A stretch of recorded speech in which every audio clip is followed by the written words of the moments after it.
Di dunia ini Bu, kalau panjenengan lihat rumusnya orang hidup di dunia ini, yang paling pasti itu adalah ketidakpastian. Iya, yaitu dunia ini. Kemarin sehat, sekarang tiba-tiba sakit. Kemarin malam masih ketawa-ketawa, pagi-pagi ternyata sudah nangis. Iya Banda? Atau sebaliknya, kemarin malam sedih, nangis, pagi-pagi sudah tertawa, mbeng susuran. Ngerti zaman SD? Oh enggak tahu? Oh masa kecil kurang bahagia. Sampai kalau ibu-ibu lihat, sekarang lihat, kemarin koalisinya bareng siapa? Sekarang tiba-tiba pindah koalisi. Iya Banda? Gak usah baper. Biasa. Saya tidak mengerti akan dibeginikan. Wes tala.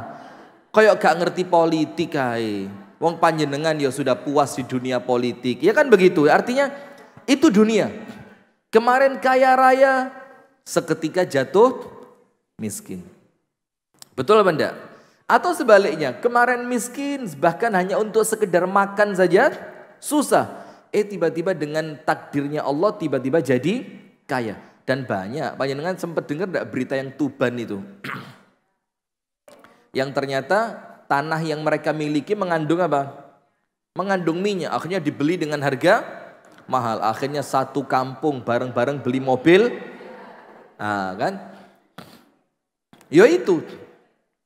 Dan itulah yang namanya dunia Bu. Nah, karena dunia ini penuh dengan ketidakpastian, seneng, susah, sehat, sakit, hidup, mati, kaya, miskin, apalagi macam-macam. Maka dengan itu akhirnya muncul ketakutan. Muncul apa? Ketakutan. Takut tentang apa? Masa depan. Loh terus ya opo, golek anakku gede. Nanti bagaimana kalau suami saya pergi? Nanti bagaimana kalau anak saya meninggal? Nanti bagaimana kalau rumah saya digusur? Nanti bagaimana kalau ternyata tua sakit ini sakit itu? Nanti bagaimana? Akhirnya di pikirannya penuh dengan apa? Rasa takut. Dan panjenengan tahu, rasa takut itu ibu-ibu sekalian yang memasukkan siapa? Setan. Jadi orang kalau hidupnya penuh dengan ketakutan, orang kalau hidupnya penuh dengan kecemasan, penuh dengan kerisauan tentang masa depan, itu rasa takutnya munculnya dari setan. Munculnya dari siapa? Dari setan. Anda buka dalam Al-Quran pada surah Ali Imran ayat yang ke-175.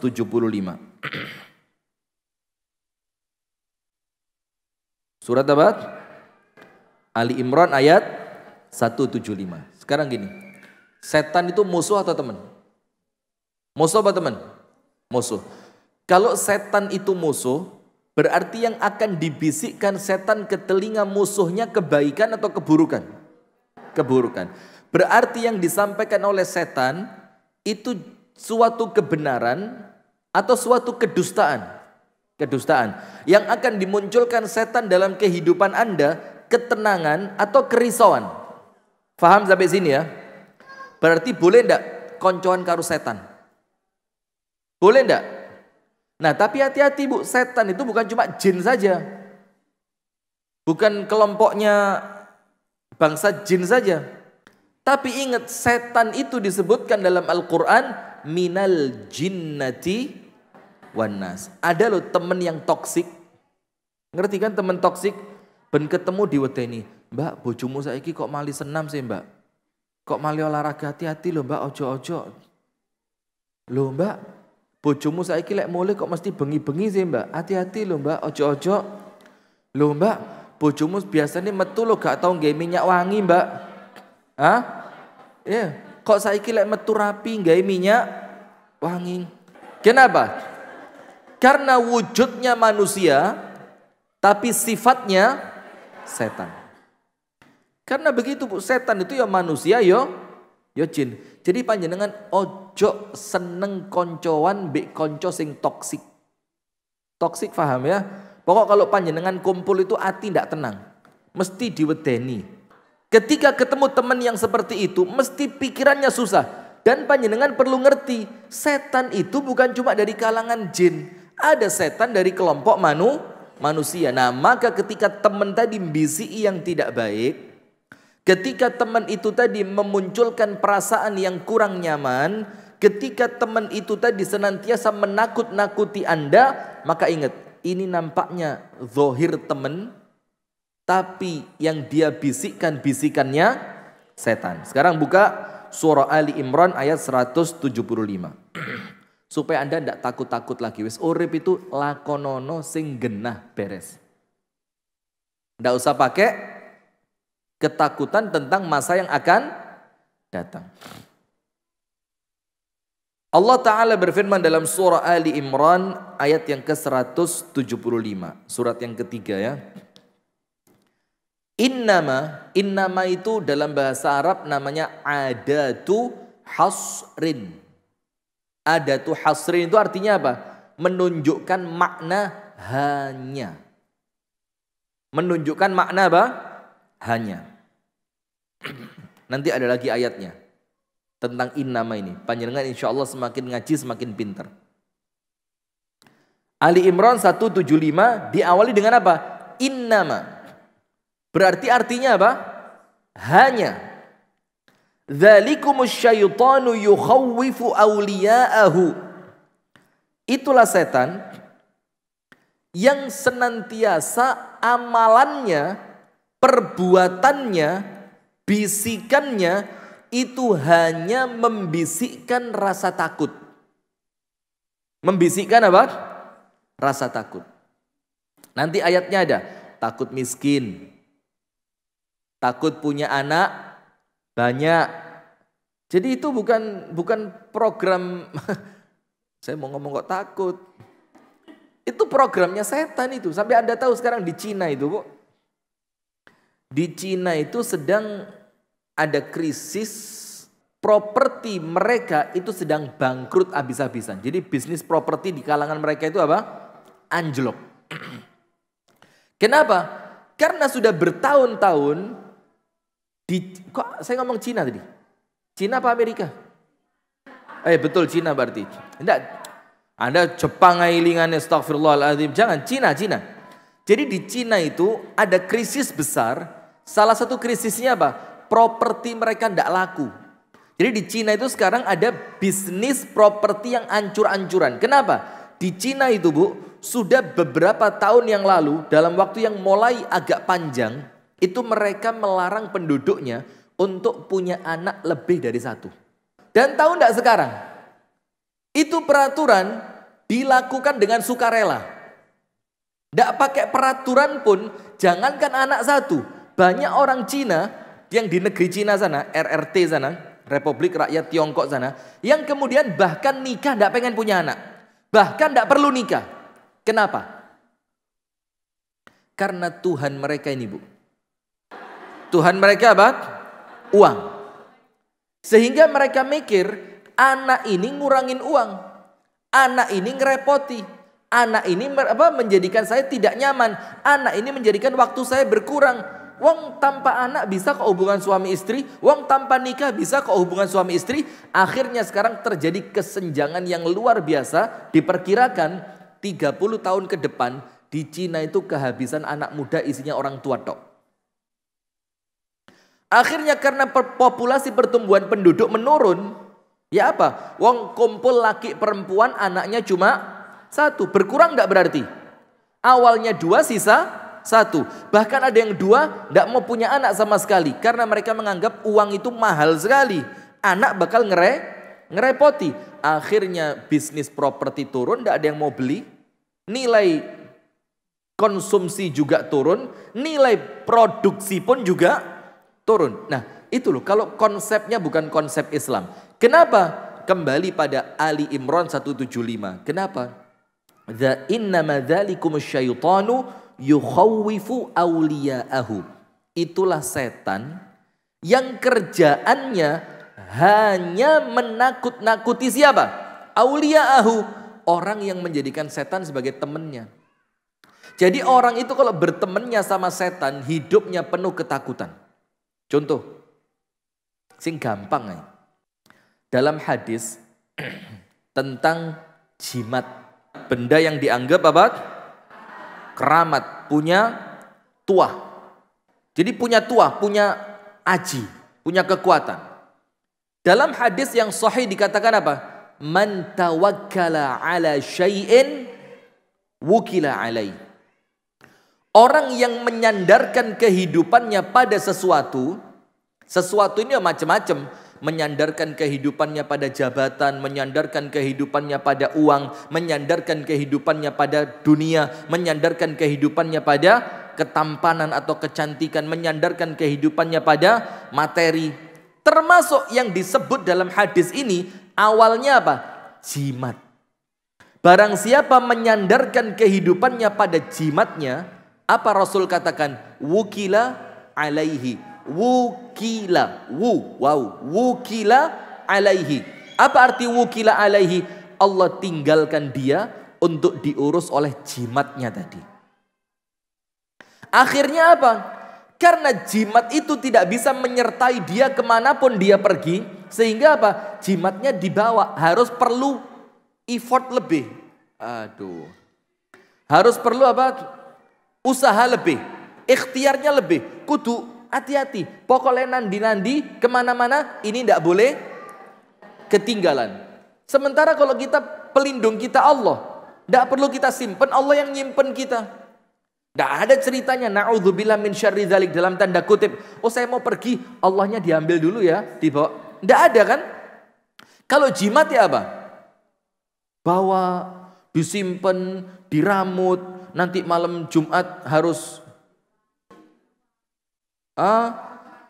maka kalau orang ngomong malam Jumat itu urusannya suami istri tok, itu kayak jimat itu. Nggak harus malam Jumat, Bu. Jumat siang lo boleh. Lo kenapa harus malam Jumat itu? Pokoknya malam Jumat itu grup WA mesti rusak wis. Sudah. Sampai mana jadi lupa. Nah, gini Bu. Orang yang menjadikan setan sebagai pelindungnya, sebagai temannya, sebagai penjaganya, maka tidak ada ketenangan dalam hidupnya kecuali ketakutan. Karena memang Allah firmankan, dan firman Allah tidak mungkin salah. Dalam Ali Imran 175, setan itu tugasnya untuk teman-temannya, apa sih yang setan lakukan? Hanya menakut-nakuti. Nah maka orang yang nyimpen jimat tadi Bu, maaf ya, orang yang nyimpen jimat tadi, maka kalau orang Islam tidak usah wedi lah. Ini mau NU, mau Muhammadiyah, mau Al-Irsyad, mau Persis, mau yang lain, pokok Islami genah, mesti gak cocok jimat. Tidak ada orang Islam ngurui nyimpen jimat, itu tidak ada. Nah sudah, apa yang terjadi? Ketika jimatnya tertinggal, apa yang dia rasakan? Tidak pede, nggak tenang, bingung, cemas, merasa takut. Akhirnya apa? Jimat keri. Duh, terus kadung dek dukur pesawat, repot akhirnya. Nah, itu loh Bu. Ketika seseorang itu hidupnya dibantu siapa? Setan. Karena di dunia ini penuh dengan ketidakpastian, akhirnya orang cari kepastiannya dengan cara yang salah. Dengan cara apa? Jimat, dukun, paranormal, minta ramal. Orang kenapa sih minta diramal? Lah, bukan penasaran. Kuatir lek rabi mbek iki bakal api apa ora diramal sih. Saya kalau sama itu cocok ndak? Oh bahaya ini. Ini si suami ini darahnya panas ini. Kalau panas itu biasanya rabian. Akhirnya gak sido. Pindah laki-laki satunya diramal. Kata dukunnya, wah ini juga bahaya nih. Darahnya dingin ini. Sampean gak dicekel blas engko. Gak sido. Pindah lagi sebelah sana, laki-laki sana. Iki anu Mbak, yo jane apik tapi bakatnya melarat iki. Gak sido maneh. Pindah sana. Iki anu Mbak, bakatnya soge Mbak, tapi umure ndek. Oh cocok. Wah kata dia. Serapopo wes yang penting. Akhirnya ndak jadi lagi. Itu orang pengen ramalan itu karena apa? Ketakutan. Nah sekarang lihat. Allah firmankan, innama dzalikumus syaitanu yukhawwifu awliya'ahu. Itulah orang yang berteman dengan setan, hidupnya penuh dengan ketakutan. Kenapa? Karena setan itu tidak akan pernah memberikan ketenangan. Karena yang dilakukan oleh setan senantiasa bikin Anda takut. Suami keluar takut. Dipecat takut. Anaknya mau lulus nanti kuliah kemana? Takut. Anaknya sudah lulus nanti kerja apa? Takut. Itu kalau bersandarnya kepada siapa? Setan. Maka dalilnya tadi, barang siapa bertawakal kepada sesuatu, Allah tinggalkan dia bersama apa yang dia bertawakal kepadanya. Jadi kalau tawakalnya sama setan, ya wes, setan bisa apa? Kalau bertawakalnya kepada suami, ya wes, suamimu bisa apa? Kalau bertawakalnya pada pekerjaan, ya sudah, lo pekerjaan lo punya kekuatan apa? Kalau bertawakalnya pada makanan, makanan tidak menghasilkan apapun kecuali atas izin Allah. Maka bertawakalnya kepada siapa? Nah, maka Allah lanjutkan ayatnya, fala takhafuhum. Maka jangan takut sama setan. Jangan takut kepada siapa? Setan. Setan itu menakut-nakuti miskin, maka jangan takut miskin. Setan itu menakut-nakuti ketidakpastian, maka pastikan hidup Anda bersama Allah. Setan itu menakut-nakuti rasa sakit, wis ojo wedi, sakit bernilai ibadah, pahala. Ketika Anda ditakut-takuti tentang ketidakpastian, Allah bilang fala takhafuhum. Jangan takut sama setan. Wa khafuni in kuntum mu'minin. Dan takutlah kalian kepadaku sekiranya kalian betul-betul orang yang beriman. Nah, sekarang berikutnya. Ibu-ibu perhatikan. Dalam surat Al-Baqarah ayat 268. Tulis surat Al-Baqarah ayat 268.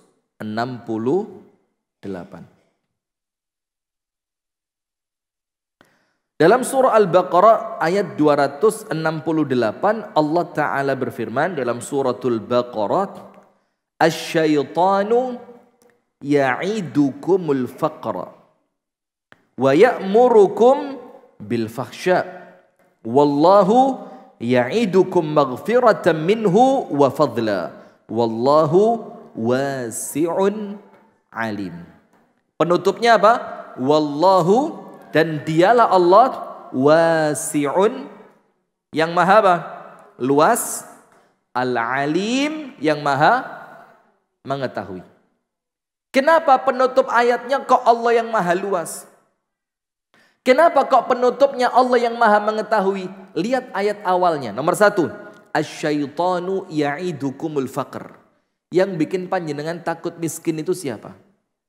Setan. Asyaitan, setan itu ya'idukum. Ya'idukum itu menampakkan, menjanjikan, memunculkan, apa ya? Menampakkan, menjanjikan, memunculkan, seputar itu. Apa yang setan tampakkan, apa yang setan munculkan, apa yang setan janjikan? Al-faqr. Apa al-faqr? Kemiskinan, itu janjinya setan. Jadi siapapun yang berteman dengan setan mesti pikirannya kedonyan. Kenapa kedonyan dia? Karena senantiasa takut miskin.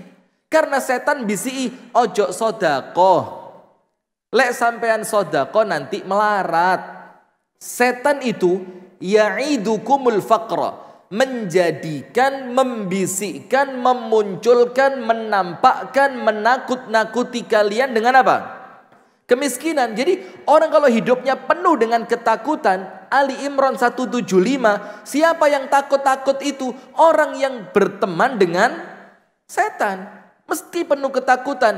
Yang kedua, siapa yang penuh dengan ketakutan? Setan bikin Anda takut miskin. Akhirnya gak wani sodakoh. Akhirnya kerja ninggal ibadah. Akhirnya rela kerja jauh ninggal istri, ninggal anak. Karena apa? Pikirannya diwedeni sama siapa?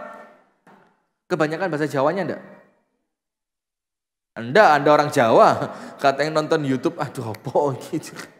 Sudah. Maka asyaitanu ya'idukumul faqra. Setan itu menakut-nakuti kalian dengan apa? Kemiskinan. Lihat sekarang awal ayat, lihat penutup ayatnya. Wallahu wasi'un. Wasi' apa? Luas. Kata-kata wasi' itu maknanya banyak yang mencakup kata luas. Wasi'ul maghfirah. Luas ampunannya. Luas rahmatnya. Luas pengetahuannya, pengawasannya. Luas kekuasaannya. Tapi kata luas itu lebih dekat maknanya tentang rezeki. Ketika Allah nakut-nakuti Anda miskin, aku takut miskin, takut ini, takut itu. Ingat, ketika setan menakut-nakuti Anda kemiskinan di awal ayat, apa yang terjadi? Di akhir ayat, untuk orang yang iman tadi, untuk orang yang beriman, Allah kasih hiburan. Ojo wedi. Walaupun setan menakut-nakuti kalian dengan kemiskinan, ingat loh, Allah itu maha luas. Ketika Allah ngasih rezeki dengan mudah. Ketika Allah mentakdirkan Anda kaya, sekejap mata bisa kaya. Ketika Allah jadikan apa yang Anda sedekahkan kembali berlipat ganda, Allah itu maha luas. Tidak usah takut. Maka orang yang senantiasa takut itu, sungguh aku takut, itu mesti imannya kurang mantap. Imannya kurang mantap. Maka di dalam ucapannya Al-Imam Al-Qurtubi, Al-Imam Al-Qurtubi itu mengatakan apa? Orang yang sedekah itu seperti orang yang jihad. Kesamaannya di mana? Sama-sama butuh keberanian. Orang yang sedekah disamakan seperti orang yang jihad. Di mana salah satu letak persamaannya? Karena mereka sama-sama butuh keberanian. Orang yang jihad butuh enggak keberanian? Butuh. Kalau enggak berani enggak mungkin berangkat jihad dia. Bagaimana mau berangkat jihad wong enggak berani? Takut mati, takut kena pedang, takut keserempet panah, takut ini, takut itu, enggak berangkat. Maka ada orang yang mati syahid, itu sama Allah enggak diterima. Gara-garanya apa? Kepingin disebut jari. Jari itu pemberani. Hanya untuk membuktikan bahwa dia apa? Pemberani, bukan karena Allah. Nah, maka dari situ kata Al-Imam Al-Qurtubi, orang yang jihad perlu keberanian. Setara dengan itu, orang yang sedekah pun perlu apa? Keberanian. Maka dalam Ali Imran 175 tadi, Allah bilang apa di akhir ayatnya? In kuntum mu'minin. Kalau memang kalian betul-betul beriman, maka ini faktor hati, Bu, faktor iman, wani apa gak gitu loh. Nah, sudah, maka di sini Allah ulang lagi, asyaitanu ya'idukumul faqra. Setan itu yang bikin kalian sungguh aku takut miskin. Wis talabu. Miskin itu tidak merubah apapun dengan akhirat Anda. Miskin itu cuma ketakutan perkara dunia, yang itu pun belum tentu terjadi. Gak lek melarat. Kalaupun betul-betul jadi miskin, Allah kasih kaya jerone ati dengan qanaah. Kalau betul-betul miskin itu terjadi, Anda oleh Allah dikasih qanaah, wis tenang. Kalaupun qanaahnya kurang, ojo wedi. Berapa lama sih orang hidup di dunia? Hah? Paling miskin 2 tahun wis mati. Kenapa kayak satu obat maneh? Sudah? Sekarang lihat. Selain setan itu menakut-nakuti kita rasa miskin, terus apa yang setan lakukan? Wa ya'murukum bil fahsya. Setan itu memerintahkan kalian, mendorong kalian, memotivasi kalian untuk melakukan apa? Fahsya. Fahsya itu apa? Perbuatan keji-keji. Dan kalau ngomongnya fahsya, itu sesuatu yang menjurus pada seksualitas. Itu namanya apa? Fahsya. Joget dengan perempuan yang pakaiannya mini. Itu dorongannya setan. Zina, liwat, homo, lesbi. Kemudian apa? Pamer aurat, pamer kemolekan tubuh.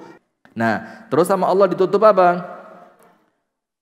Allah itu wasi'un, untuk balas setan yang menakut-nakuti apa? Kemiskinan.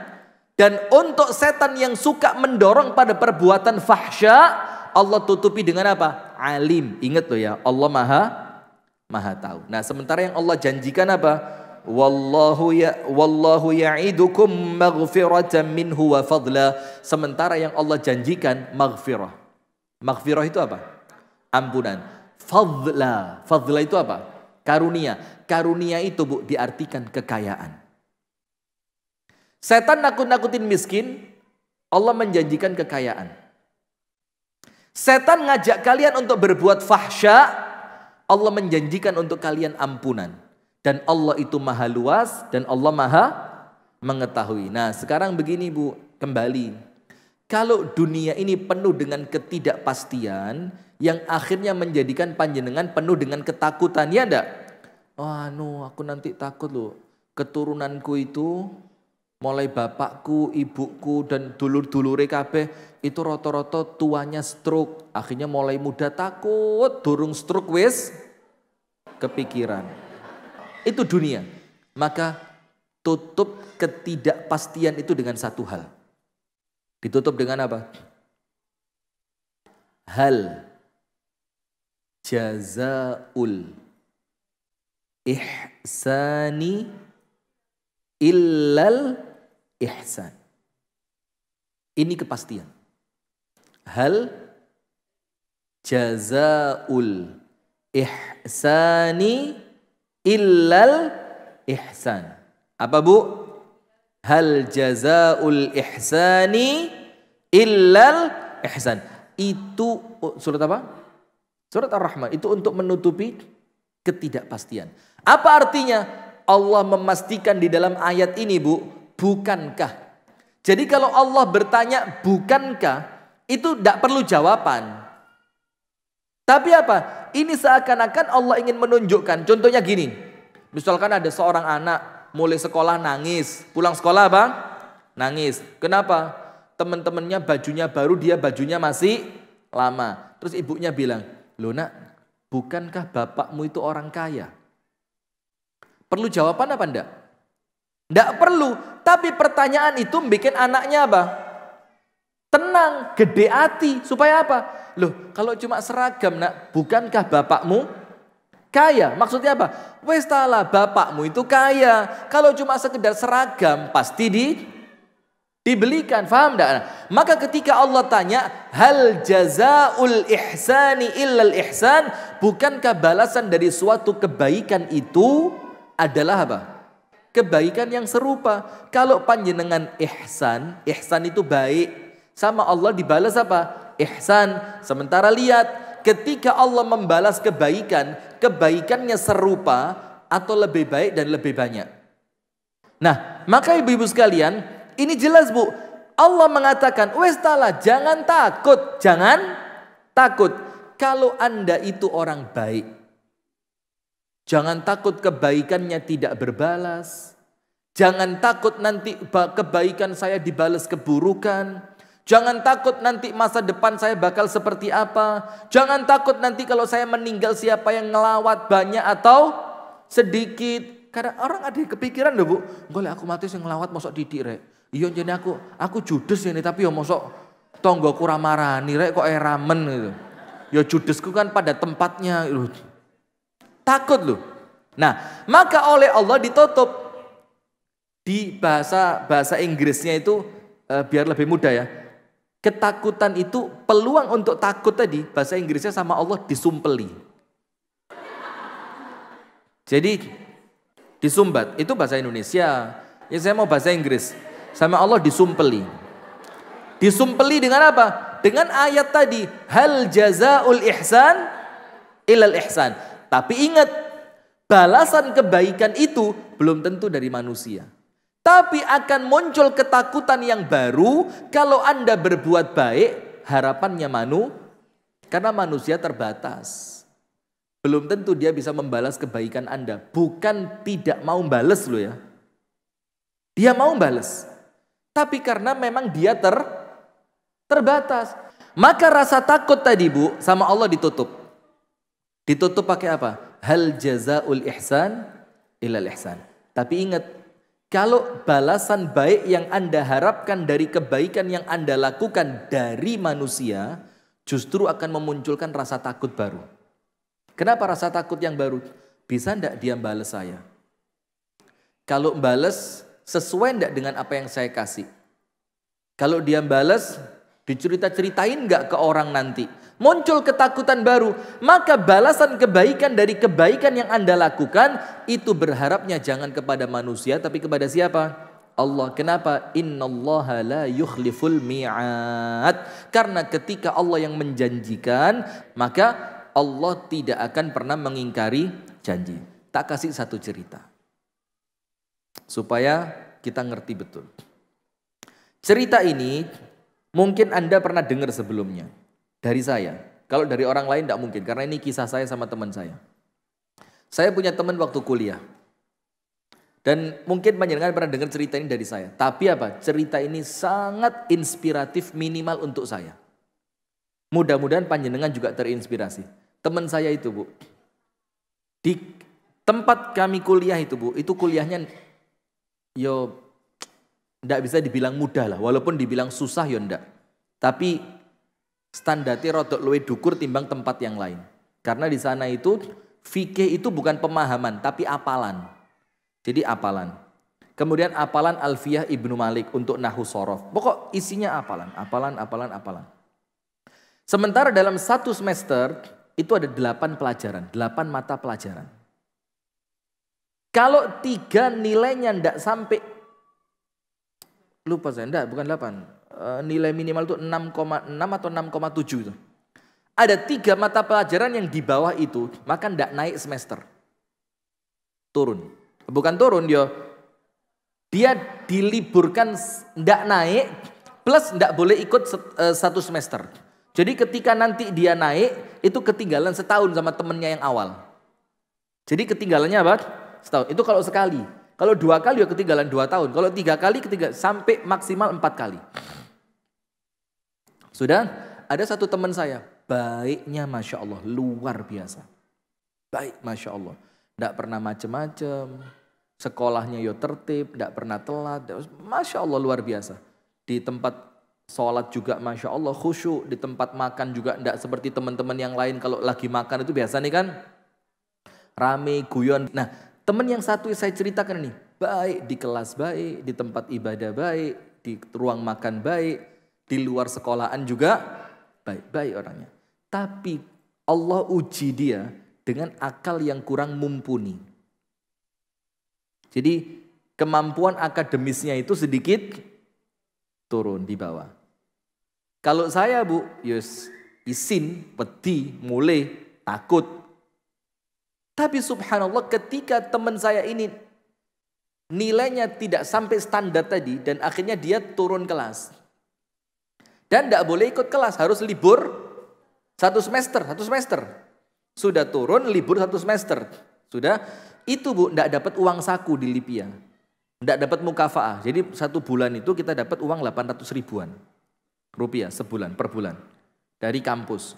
Nah sudah, dia tidak dapat karena namanya dia sudah tercoret untuk semester itu. Apa yang terjadi? Subhanallah. Ini anak tetap kuliah walaupun namanya tidak ada di absen. Tetap kuliah walaupun tidak dapat beasiswa bulanan. Tetap kuliah walaupun dia tidak akan dapat nilai sedikit pun. Tapi dengan tenangnya, tidak pernah telat, tidak pernah males, yo tetap nyatet, yo tetap kalau ujian dia minta kertas untuk dijawab walaupun tidak dikumpulkan. Saya mikir, kalau saya di posisi dia, pulang saya. Libur 1 semester, 6 bulan. Ya bisa di rumah bantu, macam-macam lah. Dia tetap kuliah. Dalam keadaan Bu, tenang luar biasa. Suatu hari saya kepikiran, dan ini bukan kali pertama untuk dia turun itu. Udah kali yang kesekian, saya tanya.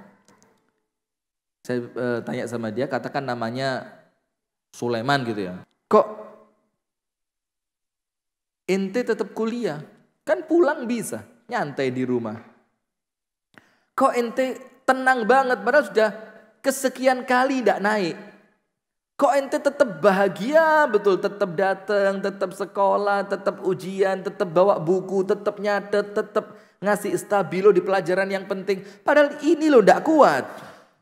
Tapi kok tetap tenang, tetap kuliah, tetap optimis? Jawabannya satu, Bu. Apa? Rifki, yang penting sekarang baik dulu. Kedepannya serahin sama Allah. Wih, ini kata-kata, Bu, masuk di sini sampai sekarang. Yang penting sekarang baik dulu. Kedepannya serahkan kepada Allah. Terus teman saya ini ngomong, antum kan tahu, hal jazaul ihsan illal ihsan. Orang itu kalau baik sama Allah mesti dibalas apanya? Kebaikannya. Maka saya yakin aja, yang penting hari ini saya baik, saya tidak nyakitin siapapun, saya tidak zalim kepada siapapun, saya tetap kuliah, saya tetap ibadah, saya tetap yakin nanti ke depannya Allah yang jaga. Subhanallah, sekarang Bu begini. Top anaknya Masya Allah, luar biasa. Dapat istri yang Masya Allah baik, dari keluarga baik-baik, orang tua, bapak mertuanya juga Masya Allah orang yang terkenal baik, dan dia sekarang jadi dosen di pelajaran yang dulu dia tidak bisa. Coba, itu loh Bu. Maka sungguh aku takut, itu setan. Kenapa Anda senantiasa takut? Karena Anda tidak punya garansi untuk masa depan. Karena Anda sedang tidak ikut asuransi masa depan. Dan tidak ada asuransi dan garansi yang terbaik untuk menghilangkan ketakutan masa depan. Kecuali apa? Kecuali kebaikan. Kecuali apa? Kebaikan. Kalau Anda baiknya di Pare, terus Anda pindah ke Surabaya, tetap kebaikan itu akan datang kepada Anda walaupun Anda masuk lubang tikus yang paling dalam. Tetap kebaikannya akan datang. Maka itulah satu prinsip dalam hidup kita, Bu. Kalau hidup kita ini kita yakin penuh dengan ketidakpastian.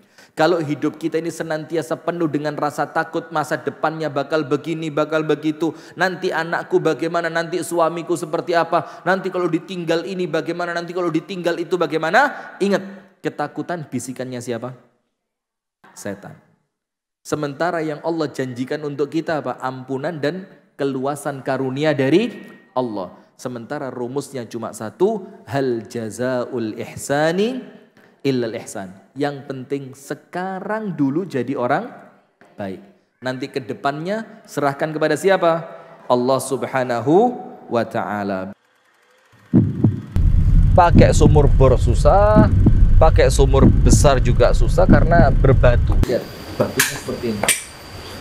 Dan ini baru jalan 3 meter aja sudah menghasilkan batu sebanyak 350 kakak. Apalagi kalau musim kemarau. Nah, airnya itu tidak cukup untuk kebutuhan warga, sehingga memang kebutuhan sumur itu kita sangat butuh.